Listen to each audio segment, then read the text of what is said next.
Good evening, dear listeners, and welcome to a special Pinecone short episode of Rowan and Pine. I'm your host, Neve, and tonight we peer back through history to the Victorian era, exploring the enigmatic world of the macabre Victorian Christmas. You can think of this as a primer for our live event, which is taking place this time next week, actually, Saturday, December 2nd. That's if you're listening to this on release day. And it'll also come in handy for some content that we still have brewing.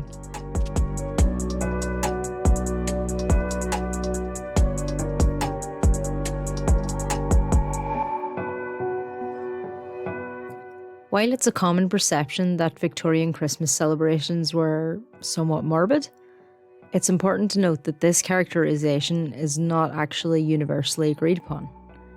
The Victorian era spanned from 1837 to 1901. It was marked by complex interplay of social, cultural, and economic factors, and Christmas celebrations varied widely among different social classes and regions. This point in history was significant and transformative for Britain in particular. Queen Victoria ascended the throne in 1837 at the age of just 18. And she ruled until her death in 1901. Her reign is one of the longest in British history and, of course, is synonymous with the broader Victorian era. It was the peak of the Industrial Revolution which brought about significant technological advancements, urbanisation, and changes in manufacturing and transportation. Factories emerged, there was a shift from agrarian economies into industrial ones, not to mention those social changes like the rise of the middle class, the expansion of suffrage. There were also ongoing debates about social issues such as child labour and workers' rights. All of this was backdropped by the zenith of the colonial period. The expansion of the British Empire included territories in Africa, Asia, and the Pacific. The sun never sets on the British Empire, that phrase became a symbol of its vast reach. Literature, art, and science flourished. Renowned authors like Charles Dickens, Charlotte Bronte, and Thomas Hardy. And the period saw the emergence of scientific advancements, including Charles Darwin's theory of evolution, as well as improvements in medicine and sanitation. Victorians ushered in technological advancements like the railway system and the spread of telegraph communication, and there was a new era of architectural styles such as Gothic Revival and Queen Anne. This was also where the rise of interior design came in as its own distinct discipline. Of course, we wouldn't speak about it here if it wasn't for the fashion characterised by elaborate yet modest clothing for both men and women. Think corsets, crinolines and bustles, tailored jackets and trousers for the men. Following the death of Prince Albert in 1861, Queen Victoria's mourning deeply influenced societal attitudes towards death and mourning practices, as well as those iconic fashions. All of this combined bestowed a dark, melancholy aura to the age, and even the jolliest time of the year wasn't spared.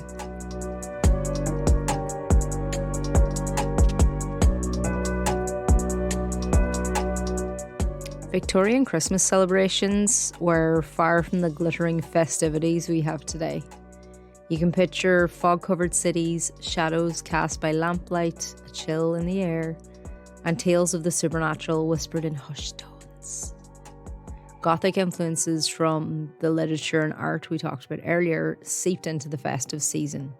Dark folk traditions, the evolution of Santa Claus from a more serious figure, and artistic representations of Christmas with a touch of melancholy contributed to the perception of macabre Victorian Christmas.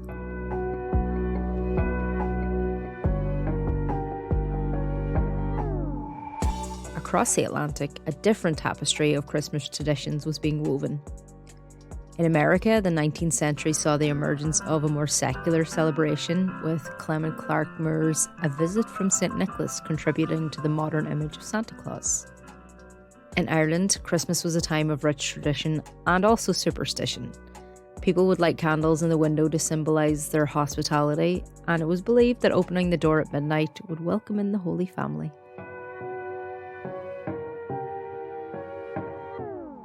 In Germany, the tradition of Christkind, a celestial being similar to an angel, was celebrated. Yet, in the depths of Germanic folklore, tales of, you guessed it, the sinister Krampus, a horned figure who punished naughty children, added a chilling layer to the festivities. We can turn our gaze northward then to Scandinavia, where Christmas in the 19th century was a time of ancient rituals with a sprinkling of Norse mythology. The Yule goat, a creature with roots in pre-Christian tradition, was said to roam the countryside, embodying both the benevolent and malevolent aspects of the season. But back in Victorian England, as the gas lamps flickered and ghost stories unfolded, there were similar tales as those ones that were echoing in those far-reaching corners of the world, being immortalised on the page. Our journey through literature begins with the most iconic tale of the season, Charles Dickens' A Christmas Carol. The story of Ebenezer Scrooge haunted by ghosts on Christmas Eve is a masterpiece. It seamlessly blends the spirit of Christmas with a touch of caution and morbidity. But you might not know that Dickens wasn't the only one infusing Christmas with a ghostly touch. Other lesser-known authors of the time wove chilling narratives into the festive season. Oscar Wilde, who was known and loved for his wit, gifted us with The Canterville Ghost. In this tale, an American family encounters a ghost in their English mansion, setting the stage for a clash between the pragmatic new world and the spectral old world. Fergus Hume, a Victorian author not quite as widely remembered, gifted us The Ghost's Touch. This tale unfolds in the midst of Christmas, where mysterious occurrences and spectral encounters create an atmosphere of suspense and unease. And then there's Number 90 by B.M. Croker, a tale that thrusts us into an old house over Christmas, where strange and unsettling events unfurl, leaving the protagonist to unravel the mysteries that surround them. But maybe you want an example or a taste of what's to come next week. Pull your chairs closer, stoke the fire, and let us delve into the eerie world of A.M. Burridge's Smee, as retold by Rosemary Border.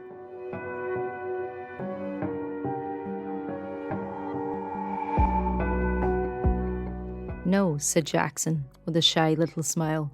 I'm sorry, I won't play hide and seek. It was Christmas Eve, and there were 14 of us in the house. We had had a good dinner, and we were all in the mood for fun and games. All, that is, except Jackson. When somebody suggested hide and seek, there were loud shouts of agreement. Jackson's refusal was the only one. It was not like Jackson to refuse to play a game. Aren't you feeling well? Someone asked. I'm perfectly all right, thank you, he said. But, he added, with a smile that softened his refusal but did not change it, I'm still not playing hide and seek. Why not? Someone asked. He hesitated for a moment before replying. I sometimes go and stay at a house where a girl was killed. She was playing hide and seek in the dark. She didn't know the house very well. There was a door that led to the servants' staircase. When she was chased, she thought the door led to a bedroom. She opened the door and jumped and landed at the bottom of the stairs. She broke her neck, of course. We all looked serious. Mrs. Fernley said, How terrible! And were you there when it happened? Jackson shook his head sadly. No, he said, but I was there when something else happened. Something worse. What could be worse than that? This was, said Jackson. He hesitated for a moment, and then he said, I wonder if any of you have ever played a game called Smee. It's much better than hide and seek. The name comes from It's Me, of course. Perhaps you'd like to play it instead of hide and seek. Let me tell you the rules of the game. Every player is given a sheet of paper. All the sheets except one are blank. On the last sheet of paper is written Smee. Nobody knows who Smee is except Smee himself or herself. You turn out the lights and Smee goes quietly out of the room and hides. After a time, the others go off to search for Smee, but of course they don't know who they're looking for. When one player meets another, he challenges him by saying, Smee. The other player answers, Smee, and they continue searching. But the real Smee doesn't answer when someone challenges. The second player stays quietly beside him. Presently, they will be discovered by a third player. He will challenge and receive no answer, and he will join the first two. This goes on until all the players are in the same place. The last one to find Smee has to pay a forfeit. It's a good, noisy, amusing game. In a big house, it often takes a long time for everyone to find Smee. Perhaps you'd like to try. I'll happily pay my forfeit and sit here by the fire while you play. It sounds a good game, I remarked. Have you played it too, Jackson? Yes, he answered. I played it in the house that I was telling you about. And she was there, the girl who broke... No, said someone else. He told us he wasn't there when she broke her neck. Jackson thought for a moment. I don't know if she was there or not. I'm afraid she was. I know that there were 13 of us playing the game, and there were only 12 people in the house, and I didn't know the dead girl's name. When I heard that whispered name in the dark, it didn't worry me. But I tell you, I'm never going to play that kind of game again. It made me quite nervous for a long time. I prefer to pay my forfeit at once. We all stared at him. His words did not make sense at all. Tim Voice was the kindest man in the world. He smiled at us all. This sounds like an interesting story, he said. Come on, Jackson, you can tell it to us instead of paying a forfeit. Very well, said Jackson. And here is his story. Have you met the Sankstons? They're cousins of mine, and they live in Surrey. 5 years ago, they invited me to go and spend Christmas with them. It was an old house with lots of unnecessary passages and staircases. A stranger could get lost in it quite easily. Well, I went down for Christmas. Violet Sankston promised me that I knew most of the other guests. Unfortunately, I couldn't get away from my job until Christmas Eve. All the other guests had arrived there the previous day. I was the last to arrive, and I was only just in time for dinner. I said hello to everyone I knew, and Violet Sankston introduced me to the people I didn't know. Then it was time to go into dinner. That is perhaps why I didn't hear the name of a tall, dark-haired, handsome girl whom I hadn't met before. Everyone was in rather a hurry, and I'm always bad at catching people's names. She looked cold and clever. She didn't look at all friendly, but she looked interesting, and I wondered who she was. I didn't ask because I was sure that someone would speak to her by name during the meal. Unluckily, however, I was a long way from her at the table. I was sitting next to Mrs. Gorman, and as usual, Mrs. Gorman was being very bright and amusing.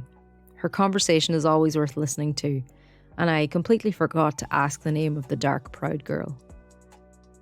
There were 12 of us, including the Sankstons themselves. We were all young, or trying to be young. Jack and Violet Sankston were the oldest, and their 17-year-old son Reggie was the youngest. It was Reggie who suggested Smee when the talk turned to games. He told us the rules of the game just as I've described them to you. Jack Sankston warned us all, if you're going to play games in the dark, he said, please be careful of the back stairs on the first floor. A door leads to them, and I've often thought about taking the door off. In the dark, a stranger to the house could think they were walking into a room. A girl really did break her neck on those stairs. I asked how it happened. It was about 10 years ago, before we came here. There was a party and they were playing hide and seek. The girl was looking for somewhere to hide. She heard somebody coming and ran along the passage to get away. She opened the door, thinking it led to a bedroom. She planned to hide in there until the seeker had gone. Unfortunately, it was the door that led to the back stairs. She fell straight down to the bottom of the stairs, and she was dead when they picked her up. We all promised to be careful. Mrs. Gorman even made a little joke about living to be 90. You see, none of us had known the poor girl, and we did not want to feel sad on Christmas Eve. Well, we all started the game immediately after dinner. Young Reggie Sankston went round making sure all the lights were off, except the ones in the servants' rooms and in the sitting room where we were. We then prepared 12 sheets of paper. 11 of them were blank and one of them had Smee written on it. Reggie mixed them up and then we each took one. The person who got the paper with Smee on it had to hide. I looked at mine and I saw that it was blank. A moment later, all the electric lights went out. In the darkness, I heard someone moving very quietly to the door. After a minute, somebody blew a whistle and we all rushed to the door. I had no idea who was Smee. For 5 or 10 minutes, we were all rushing up and down passages, in and out of rooms, challenging each other and answering, "Smee? Smee." After a while, the noise died down, and I guessed that someone had found Smee. After a time, I found a group of people all sitting on some narrow stairs. I challenged and received no answer, so Smee was there. I hurriedly joined the group. Presently, 2 more players arrived. Each one was hurrying to avoid being last. Jack Sangston was last and was given a forfeit.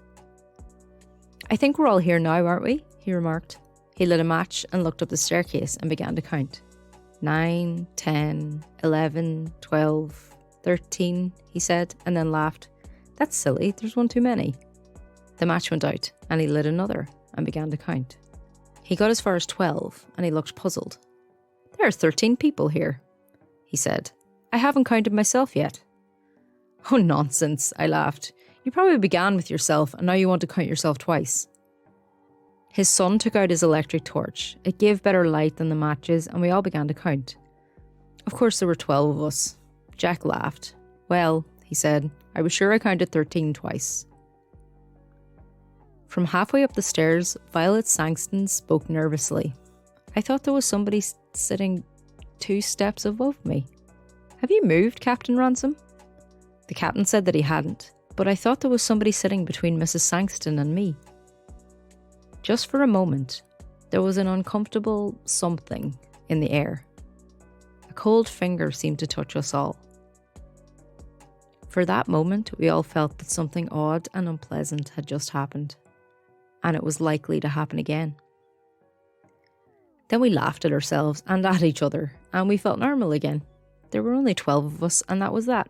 Still laughing, we marched back to the sitting room to begin again. This time, I was Smee. Violet Sangston found me while I was searching for a hiding place. That game didn't last long. Soon there were 12 people and the game was over. Violet felt cold and wanted her jacket. Her husband Jack went up to their bedroom to fetch it. As soon as he'd gone, Reggie touched me on the arm. He was looking pale and sick. "Quick," he whispered. "I've got to talk to you. Something horrible has happened." We went into the breakfast room. "What's the matter?" I asked. "I don't know. You were Smee last time, weren't you?" Well, of course, I didn't know who Smee was. While Mother and the others ran to the west side of the house and found you, I went east. There's a deep clothes cupboard in my bedroom. It looked like a good hiding place. I thought that perhaps Smee might be there. I opened the door in the dark and touched somebody's hand. "Smee," I whispered. There was no answer, and I thought I'd found Smee. I don't understand it, but I suddenly had a strange, cold feeling. I can't describe it, but I felt that something was wrong. So I turned on my electric torch, and there was nobody there. Now, I'm sure I touched a hand, and nobody could get out of the cupboard because I was standing in the doorway. What do you think? "You imagined that you touched a hand," I said. He gave a short laugh. "I knew you would say that." "Of course I imagined it. That's the only explanation, isn't it?" I agreed with him. I could see that he still felt shaken. Together, we returned to the sitting room for another game of Smee. The others were all ready and waiting to start again. Perhaps it was my imagination, though I'm almost sure that it was not, but I had a feeling that nobody was really enjoying the game anymore. But everyone was too polite to mention it. All the same, I had the feeling that something was wrong. All the fun had gone out of the game. Something deep inside me was trying to warn me. "Take care," it whispered. "Take care." There was some unnatural, unhealthy influence at work in the house. Why did I have this feeling? Because Jack Sangston had counted 13 people instead of 12? Because his son had imagined he touched someone's hand in an empty cupboard? I tried to laugh at myself, but I didn't succeed. We started again. While we were all chasing the unknown Smee, we were all as noisy as ever, but it seemed to me that most of us were just acting. We were no longer enjoying the game, and at first I stayed with the others. But for several minutes, no Smee was found. I left the main group and started searching on the first floor at the west side of the house. And there, while I was feeling my way along, I bumped into a pair of human knees. I put out my hand and touched a soft, heavy curtain. Then I knew where I was. There were tall, deep windows with window seats at the end of the passage. The curtains reached to the ground. Somebody was sitting in the corner of one of the window seats behind a curtain. Aha, I thought, I've caught Smee.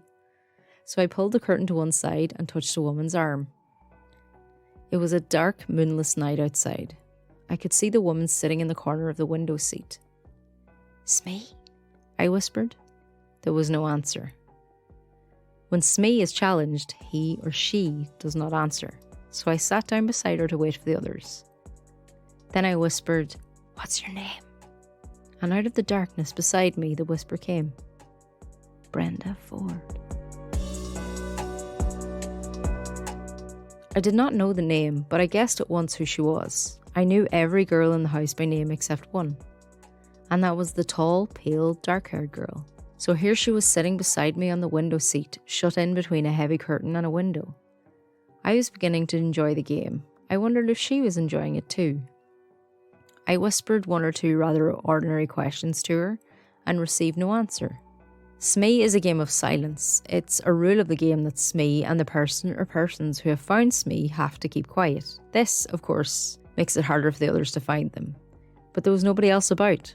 I wondered, therefore, why she was insisting on silence. I spoke again and got no answer. I began to feel a little annoyed. Perhaps she's one of those cold, clever girls who have a poor opinion of all men, I thought. She doesn't like me and she's using the rules of the game as an excuse for not speaking. Well, if she doesn't like sitting here with me, I certainly don't want to sit with her. I turned away from her. I hope someone finds us soon, I thought. As I sat there, I realised that I disliked sitting beside this girl very much indeed. That was strange. The girl I'd seen at dinner had seemed likeable in a cold kind of way. I noticed her and wanted to know more about her, but now I felt really uncomfortable beside her. The feeling of something wrong, something unnatural, was growing. I remember touching her arm and I trembled with horror. I wanted to jump up and run away. I prayed that someone else would come along soon. Just then, I heard light footsteps in the passage. Somebody on the other side of the curtain brushed against my knees. The curtain moved to one side and a woman's hand touched my shoulder. "Smee?" whispered a voice that I recognised at once. It was Mrs. Gorman. Of course she received no answer. She came and sat down beside me, and at once I felt very much better. "It's Tony Jackson, isn't it?" she whispered. "Yes," I whispered back. "You're not Smee, are you?" "No, she's on my other side." She reached out across me. I heard her fingernails scratch a woman's silk dress. "Hello, Smee. How are you? Who are you? Oh, is it against the rules to talk? Never mind. Tony, we'll break the rules. Do you know, Tony, this game is beginning to annoy me a little. I hope they aren't going to play it all evening. I'd like to play a nice quiet game, all together beside a warm fire." "Me too," I agreed. "Can't you suggest something to them? There's something rather unhealthy about this particular game. I'm sure I'm being very silly, but I can't get rid of the idea that we've all got an extra player. Somebody who ought to not be here at all." That was exactly how I felt, but I didn't say so. However, I felt very much better. Mrs. Gorman's arrival had chased away my fears. We sat talking. "I wonder when the others will find us," said Mrs. Gorman. After a time, we heard the sound of feet and young Reggie's voice shouting, "Hello? Hello? Is anybody there?" "Yes," I answered. "Is Mrs. Gorman with you?" "Yes. What happened to you? You've both got forfeits. We've all been waiting for you for hours." "But you haven't found Smee yet," I complained. "You haven't, you mean? I was Smee this time." "But Smee is here with us," I cried. "Yes," agreed Mrs. Gorman. The curtain was pulled back and we sat looking into the eyes of Reggie's electric torch. I looked at Mrs. Gorman and then on my other side. Between me and the wall was an empty place on the window seat. I stood up at once, then I sat down again. I was feeling very sick and the world seemed to be going round and round. "There was somebody there," I insisted, "because I touched her." "So did I," Mrs. Gorman, in a trembling voice, said. "And I don't think anyone could leave this window seat without us knowing." Reggie gave us a shaky little laugh. I remembered his unpleasant experience earlier that evening. "Someone's been playing jokes," he said. "Are you coming down?" We were not very popular when we came down to the sitting room. I found the two of them sitting behind a curtain on a window seat, said Reggie. I went up to the tall, dark girl. So you pretended to be Smee and then went away, I accused her. She shook her head. Afterwards, we all played cards in the sitting room, and I was very glad. Sometime later, Jack Sangston wanted to talk to me. I could see that he was rather cross with me, and soon he told me the reason. Tony, he said, I suppose you're in love with Mrs. Gorman. That's your business, but please don't make love to her in my house during a game. You kept everyone waiting. It was very rude of you, and I'm ashamed of you. But we were not alone, I protested. There was somebody else there, somebody who was pretending to be Smee. I believe it was that tall, dark girl, Miss Ford. She whispered her name to me. Of course, she refused to admit it afterwards. Jack Sangston stared at me. Miss who? He breathed. Brenda Ford, she said. Jack put a hand on my shoulder. Look here, Tony, he said. I don't mind a joke, but enough is enough. We don't want to worry the ladies. Brenda Ford is the name of the girl who broke her neck on the stairs. She was playing hide and seek here 10 years ago. And that was Smee by A.M. Burridge, a spine-chilling tale that transcends the boundaries between the living and the dead. As we unwrap the narratives of these Gothic tales, let's not forget that their shadows linger on in the traditions of Ireland, America, Germany, Scandinavia, and beyond. Thank you for joining me on this literary journey through the festive season on Rowan and Pine Cones. Until next Saturday, keep an eye on our social media to see how you can get involved in our live event. Or, if you're listening to this after the fact, watch it back on our Instagram page. Stay safe, stay cozy, and fuck yeah folklore.